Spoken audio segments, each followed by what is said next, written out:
Bienvenue dans Éduquer sans s'oublier, le rendez-vous des pros de l'éducation qui veulent accompagner les jeunes avec sens, mais sans s'épuiser.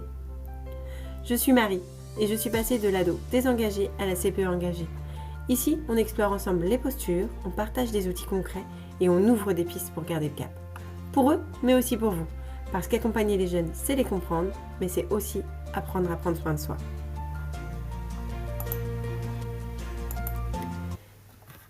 Hello et bienvenue dans ce nouvel épisode. J'espère que vous allez bien. Aujourd'hui, on va parler du coût de l'effort chez les jeunes. Alors, je sais que c'est un vaste sujet. Je sais que beaucoup pensent qu'il est plutôt néant, qu'il est inexistant. Pourquoi certains semblent motivés, pourquoi d'autres ne semblent plus du tout motivés, et comment les adultes peuvent-ils accompagner sans s'épuiser. Aujourd'hui, on va partir en fait du cas de Camille. Camille qui va en fait être notre personnage principal pour illustrer tout ce que j'ai à vous dire sur tout ça. Donc, si on part de la situation, Camille, c'est une jeune de 15 ans qui est danseuse et qui était vraiment passionnée jusqu'à là dernièrement. Mais en fait, Camille, elle a arrêté la danse, malgré le fait que ses parents l'encouragent sans cesse, malgré le fait que elle aime ça, enfin voilà. Et là, dernièrement, Camille, elle a plus envie de faire ses devoirs, alors que c'est une bonne élève.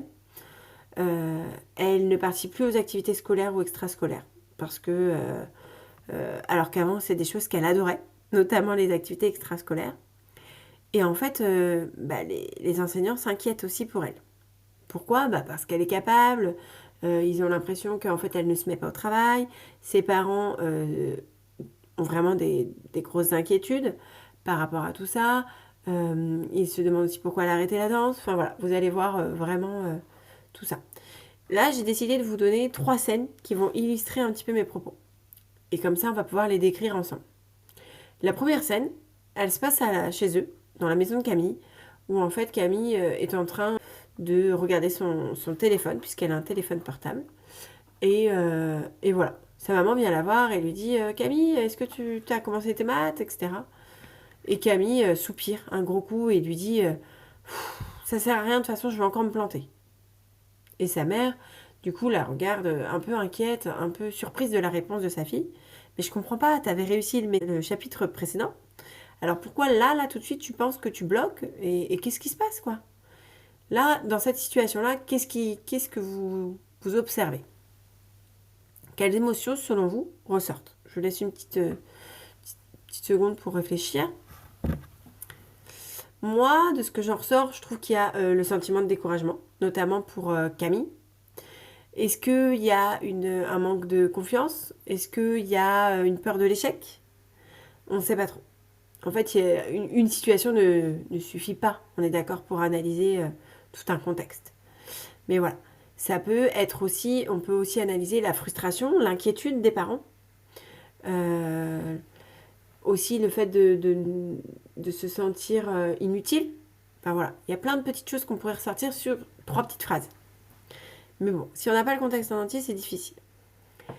La deuxième scène, elle se passerait plutôt à l'école. Avec un professeur que Camille connaît depuis des années. Puisque en fait, là, elle est en 3e et elle l'a eu en 6e, en 4e, enfin voilà. Et là, en fait, elle vient la voir, cette professeure, et elle lui dit Camille, je comprends pas, tu m'as pas rendu ton projet, il est pas terminé, c'est pas dans tes habitudes, enfin, d'habitude, tu me rends les choses à temps. Voilà. Et Camille baisse la tête et dit je m'en fiche, de toute façon, j'y arriverai pas, donc je vois pas l'intérêt de vous le rendre, en fait. Alors, pareil, on peut donner plein de petites choses qui ressortent. Je sais pas, je vous laisse 30 secondes aussi pour réfléchir en termes d'émotion, en termes de contexte, etc. Là, si on partait d'une interprétation rapide, je trouve qu'on peut avoir le sentiment d'impuissance de l'enseignante, mais aussi de Camille, puisque elle a l'impression qu'elle n'a pas assez, elle n'est pas assez pour remplir ce projet. Une perte de motivation, sûrement. Peut-être une peur aussi du jugement de cette enseignante ou on ne sait pas trop le contexte du projet, mais admettons c'est un projet à exposer au groupe. Enfin voilà, ça peut être ça. Enfin voilà, il y a plein de choses qui sont comme ça. La troisième scène, c'est Camille qui discute avec une copine, pardon, et elle parle de danse, puisque cette copine fait toujours de la danse, et on voit que Camille, en fait, c'est difficile pour elle, parce que sa copine lui dit « Ah, ce week-end, c'est le gala de danse, je suis trop pressée, il y a un tel qui vient me voir danser, etc. » Et en fait, on voit dans les yeux de Camille de la tristesse, mais aussi beaucoup de culpabilité d'arrêter. Et puis aussi une sorte d'isolement parce que de marginalisation du groupe aussi, parce qu'elle se sentait vraiment bien dans ce groupe. Une perte d'identité un petit peu, puisqu'elle s'identifiait vraiment à ces danseuses, à ce contexte de la danse. Camille, c'est une jeune qui adorait danser. Mais en fait, elle a arrêté parce que elle se comparait trop aux autres. Et elle trouvait qu'elle ne dansait pas assez bien, qu'elle n'était pas suffisamment belle. Enfin voilà, elle ne se trouvait pas à la hauteur. Et elle craignait en fait vraiment la comparaison des autres, le jugement des autres. Donc voilà. Ça, c'est 3 petites scènes qui vont nous permettre maintenant de partir sur une analyse un peu plus théorique. Je vous le répète, là, je vous ai donné 3 situations, enfin 3 mini-scènes, on va dire. On pourrait appeler ça des séquences, 3 mini-séquences, mais qui, en fait, ne révèlent pas du tout le contexte, d'accord ? On va partir de ça, mais dites-vous que c'est pas si vous avez ces 3 mêmes scènes, ça peut ne pas forcément donner le même résultat, d'accord ? Parce que tout dépend des autres scènes autour. Donc, dans un premier temps, dans cette analyse théorique, j'ai envie de vous parler déjà, je pense, de ce qui est principal ici, c'est la motivation et le goût à l'effort. On est d'accord, on a toute cette théorie de l'autodétermination, en fait, qui va rentrer en compte avec les compétences, l'autonomie, le lien social. En fait, Camille, ici, elle a vraiment perdu ce sentiment de compétence. Toutes les tâches lui paraissent vraiment trop difficiles. Pourquoi ? Ça peut être pour plusieurs choses. Parce que en fait, elle s'est comparée, elle se demande toujours plus, il y a une pression énorme parce que, sans le vouloir, ses enseignants lui demandent d'être à la hauteur dont elle était avant. Sa maman lui dit, mais en fait, tu avais fait un devoir, tu avais réussi, alors pourquoi là, tu n'y arriverais pas ? Enfin, vous voyez, il y a toujours cette pression de réussite qui est difficile. Alors, il y a la sienne, puisqu'elle s'auto-met une pression, mais il y a aussi celle de son entourage. Et puis, je vous l'ai dit, il y a cette comparaison qui est constante. Elle est tout le temps dans des stimulations immédiates, avec les téléphones, le réseau, etc. Et alors, certes, sur le coup, ça va remplacer en fait le plaisir de l'effort. Parce que, en fait, ça vient tout de suite, c'est immédiat. Alors que elle n'a pas en fait d'effort à fournir, vous voyez, pour le lien social notamment. En étant en constante connexion, elle a ce plaisir immédiat. C'est des stimulations qui sont vraiment immédiates. Donc, pas besoin de faire d'efforts. Il y a aussi, je vous l'ai dit, tout ce besoin d'autonomie. En fait, elle n'a pas besoin qu'on lui dise tu vas y arriver ou tu ne vas pas y arriver. Ce qu'il faut, c'est qu'elle arrive à trouver par elle-même qu'elle peut y arriver et qu'elle va y arriver. C'est un peu comme quand on veut toujours valoriser nos enfants, etc. Et en fait, on se rend compte que en fait, ce qui marche le mieux, c'est l'encouragement et non pas la valorisation. Parce que si un jeune, il arrive à se construire par lui-même et à s'auto-évaluer, eh ben, il n'aura plus peur du regard des autres. Il n'aura plus envie de se comparer. Je pense qu'on est tous un peu pareils à être un peu dans la crainte du jugement, de la peur de l'échec, etc. Mais si on sait ce qu'on veut et qu'on n'a pas besoin de l'approbation des autres, alors c'est beaucoup plus simple. On n'a pas besoin, en effet, d'avoir l'approbation des autres. Et donc, on n'a plus peur de ce jugement ou de cet échec, puisque on sait ce qu'on veut. Vous voyez ce que je veux dire ? Donc, pour aller valoriser tout ça, pour aller augmenter cette auto-évaluation, en fait, on va passer par l'encouragement et non pas par la valorisation. Par exemple, vous pourriez dire, par exemple, un jeune qui a réussi un devoir, avant de lui dire que c'est bien, etc., peut-être lui demander ce que lui, il en pense. On a tout de suite envie de lui dire, s'il vous ramène une bonne note, vous avez tout de suite envie de dire « Ouais, bravo, c'est super, t'as vraiment bien réussi ton devoir, etc. » Mais peut-être que lui demander ce que lui, il en pense, comment il se sent, est-ce qu'il est fier de lui ? Enfin voilà. ça va en fait lui permettre de se dire mais ouais, en fait, je suis carrément fière de moi, quoi. Vous voyez? Bon, voilà. Il y a aussi dans tout ça, si on va un peu sur la théorie, des facteurs psychologiques qui vont rentrer en ligne de compte, dont cette peur de l'échec et cette crainte du jugement. On est d'accord que plus ils sont sur les écrans, plus ils sont sur les réseaux sociaux, plus la comparaison sociale, elle est vraiment importante et excessive même.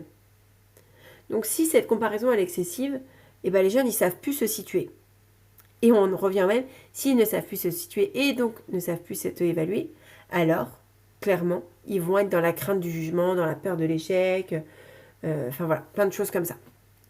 Et là, dans le cas de Camille, on sent aussi une énorme surcharge émotionnelle et cognitive. Pour ça, très clairement, ceux qui peuvent l'accompagner, ce sont les professionnels de la santé. Alors attention, est-ce qu'on doit tout de suite aller voir un psychologue? J'en suis pas sûre. Je pense que d'abord, dans un premier temps, on peut voir son médecin généraliste. Lui va vous dire si vous devez aller voir un psychologue, etc. Peut-être qu'il ne faut pas non plus toujours partir sur un truc, j'allais dire un truc de ouf, mais un truc énorme. Vous voyez ce que je veux dire? Peut-être que si on prend les choses trop au sérieux, qu'on enclenche tout de suite 50 000 professionnels autour de Camille, et ben en fait on va pas y arriver. On va pas y arriver parce que il y aura trop de monde autour d'elle, ça va être trop et ça va être lourd et ça va lui mettre des pressions supplémentaires, etc., etc. Voilà. Par exemple, là, si je dois prendre des exemples pour montrer un peu cette analyse théorique, là, Camille, on voit qu'elle abandonne la danse parce qu'elle a ce sentiment, en fait, de ne jamais être assez bonne. Vous savez, on est de plus en plus dans cette société où on n'est jamais assez. On n'est jamais assez une bonne enseignante, on n'est jamais assez en contact avec nos jeunes, ou alors on est trop en contact avec les jeunes, jamais assez présente pour nos enfants, ou alors on est trop dans le laxisme. Enfin, vous voyez, en fait, c'est toujours ces deux extrêmes. Soit on est trop, soit on n'est pas assez, mais cette société, elle ne veut pas qu'on se trouve en plein milieu. Et l'idée, en fait, c'est que nos jeunes, ils ne soient pas comme nous, et qu'eux, ils arrivent à se situer tout seuls en plein milieu. Ils n'aient pas besoin de nous pour s'auto-évaluer tout seuls. Qu'ils arrêtent, en fait, de se sentir pas assez ou trop. Vous voyez? On voit aussi qu'il y a cette paralysie, en fait, par rapport à la peur de se tromper, que ce soit en mathématiques, ou là, avec sa maman, ou dans les projets, en fait, scolaires. Elle est tellement paralysée par cette peur d'échouer et de se tromper, qu'en fait, elle préfère ne pas faire. Elle préfère ne pas faire. Et on revient toujours sur cette idée de... elle a la pression, elle se compare aux autres, elle va pas y arriver, etc., etc. Et puis, je dirais qu'il y a un autre truc aussi qui me paraît important, c'est vraiment cette relation avec les adultes.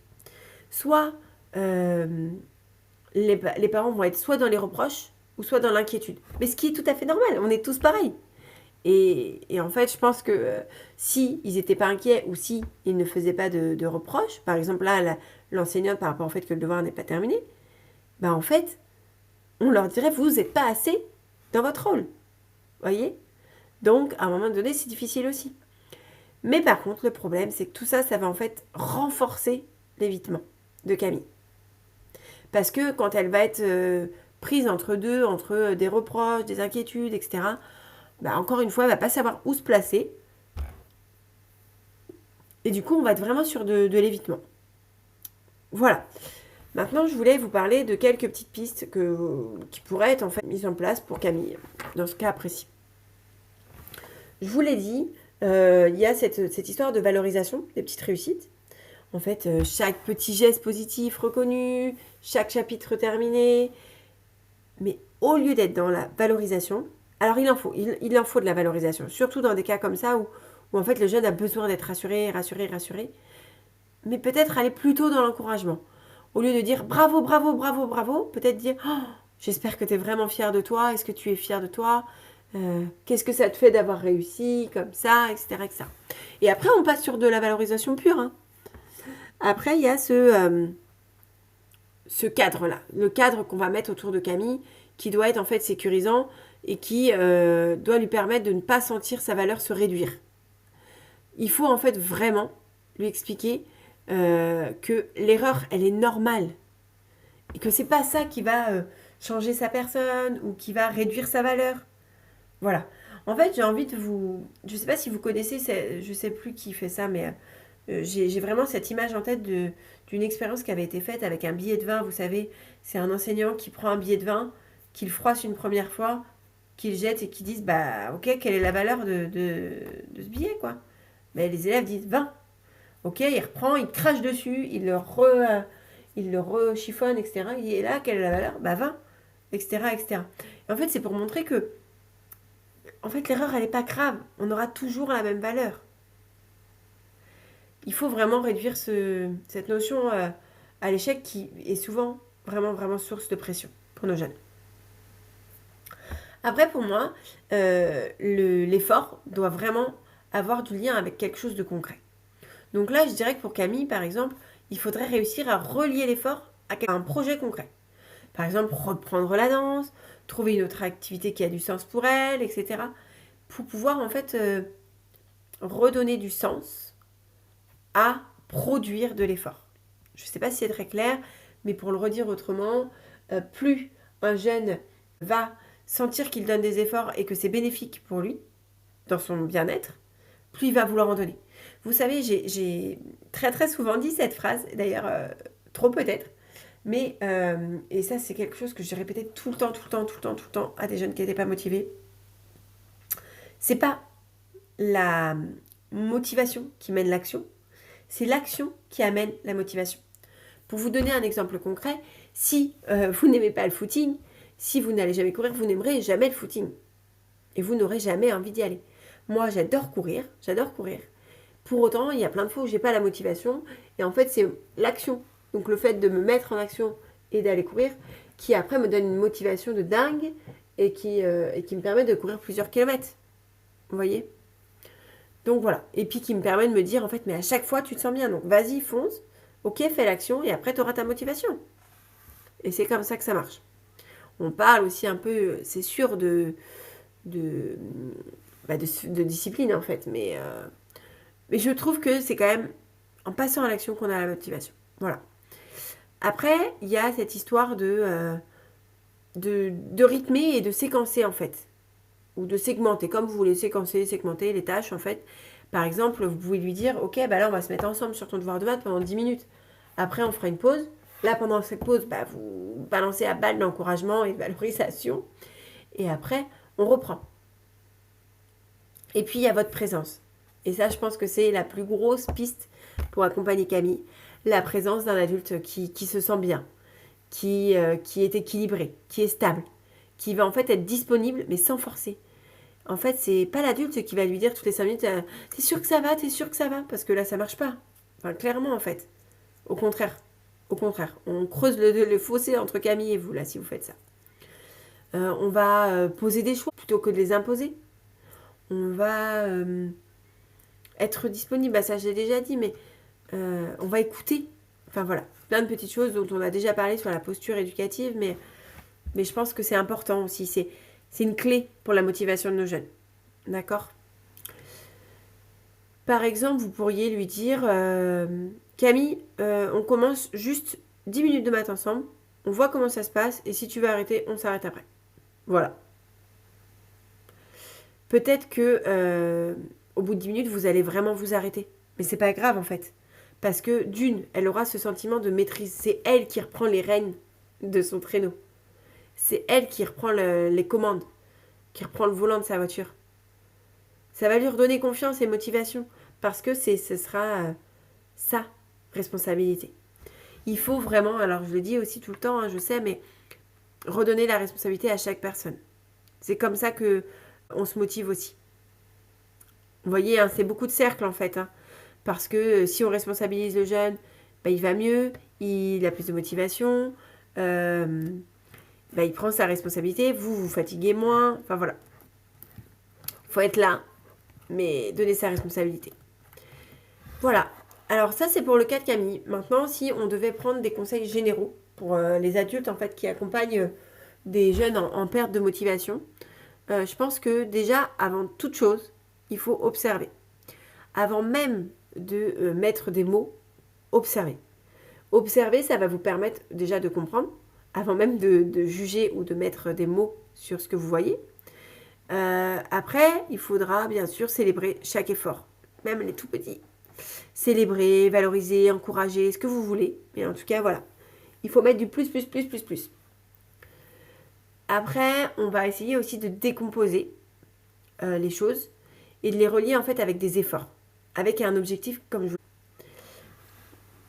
Par exemple, ça peut être un jeune qui n'a plus du tout de motivation pour suivre une formation. Ça peut être d'aller décomposer. Déjà, vous savez, ça peut être l'ikigai, ça peut être des choix d'orientation, faire des exercices, etc. Une fois qu'on a, par exemple, un projet d'orientation, on va aller relier chaque effort à un objectif concret. Par exemple, si le jeune fait les efforts de, de démarcher des écoles, l'objectif concret, il va être de trouver son rendez-vous pour l'admission pour l'année d'après. Et ça va le remotiver une fois qu'il aura son rendez-vous, etc., etc. Et puis, il y a aussi, comme conseil général que je voudrais vous donner, c'est de préserver votre propre énergie à vous. Parce que si vous ne vous préservez pas, que ce soit en énergie ou en posture d'ailleurs, en fait, vous allez vous épuiser. Et encore une fois, vous allez ne pas responsabiliser le jeune. Vous allez vous épuiser à vouloir tout faire à sa place. Et lui, en fait, ça va avoir l'effet inverse. Vous allez penser que c'est l'aider. Et en fait, c'est pas du tout l'aider. Vous allez être ce parent un peu hélicoptère là qui fait trop et qui s'épuise en fait. Du coup, c'est pas bénéfique pour vous, mais c'est pas bénéfique non plus pour le jeune. En fait, donc personne n'y gagne, donc autant arrêter. Je sais que c'est beaucoup plus facile à dire qu'à faire. Et pourtant, 1, 2, 3, je peux vous assurer que tout le monde sera gagnant, en fait. À vous préserver vous-même. Bref. Si je dois conclure sur cet épisode qui parlait de Camille et du goût à l'effort, j'ai envie de vous dire que le goût à l'effort, ça se construit. Rappelez-vous toujours que la motivation vient de l'action et non pas l'action mène à la motivation. Oubliez cette phrase qui était sortie de je ne sais d'où d'ailleurs, mais dites-vous vraiment que l'action mène à la motivation. Le goût à l'effort, il va se cultiver en fait avec des réussites, du sens et un cadre sécurisant. Une fois que vous allez avoir tout ça, petit à petit, votre jeune, il va construire son goût à l'effort, il va aimer, voilà. Vous savez, ça va être un peu des petits paliers, des petites motivations, de la curiosité, etc., etc. Bref, je vous remercie pour votre écoute attentive de ce podcast. On va être sur ce thème encore la semaine prochaine. J'espère que ça va vous plaire. J'espère que ça vous plaît d'ailleurs. N'hésitez pas à mettre en fait en petit commentaire ce que vous pensez de l'épisode parce que ça m'aide beaucoup. Et puis n'hésitez pas à noter le podcast, à le partager autour de vous pour le faire connaître. Je vais aussi la semaine prochaine, je pense, vous envoyer plein de petites nouvelles infos et notamment un nouveau questionnaire qui va être très important pour moi pour la poursuite de ce podcast et surtout pour la diffusion d'un nouveau sommet.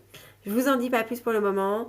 Je mettrai le lien de ce questionnaire dans le prochain épisode. Donc n'hésitez pas à aller voir le prochain épisode. Et puis je vous dis à très vite. Au revoir.